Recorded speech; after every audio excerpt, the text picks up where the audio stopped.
একদমই ছিল অনেক সুস্বাদু এবং অনেক মজাদার। এখন আমি রেস্টুরেন্টের পরিবেশ সম্পর্কে যদি বলি তাহলে ক্লিন অ্যান্ড ক্লিয়ারই পেয়েছিলাম এবং মোটামুটি বড়সড় স্পেস নিয়ে তারা করে বার্থডে প্রোগ্রাম, অ্যানিভার্সারি যে কোনো প্রোগ্রাম ওইখানে করা যেতে পারে। বাফেটে আগে বুকিং করে গেলেই ভালো। আমরা 7টার মধ্যেই চলে গিয়েছিলাম যেহেতু ভিডিও। এখন মূল কথা বলি, আমি হচ্ছি একজন নতুন কন্টেন্ট ক্রিয়েটর এবং ব্লগার নারায়ণগঞ্জ। যে টার্গেট হচ্ছে তোমরা।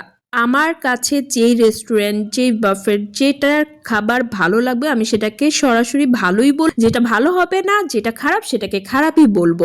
এইখানে আমি কোনো ভুলভাল রিভিউ না, আমি অ্যাকুরেট রিভিউটা দিব। আমি যেসব রেস্টুরেন্টে ভালো জানি, ভালোটা জেনে যাই, তারপর যদি ভালো লাগে তাহলেই ভালো বলি বা বলবো। আমি পচা রেস্টুরেন্টের ভালো রিভিউ দিয়ে আমি আমার চ্যানেলকে ক্ষতিগ্রস্ত করব না। আমার উদ্দেশ্য তোমাদের কাছে ভালো রেস্টুরেন্ট, ড্রেস, ভালো পরিবেশে ঘুরতে যাবার যে স্পেসগুলো আছে সে সম্পর্কে সঠিক ধারণা দেওয়া, যেন তোমরা ঘরে বসে জেনে যেতে পারো আমার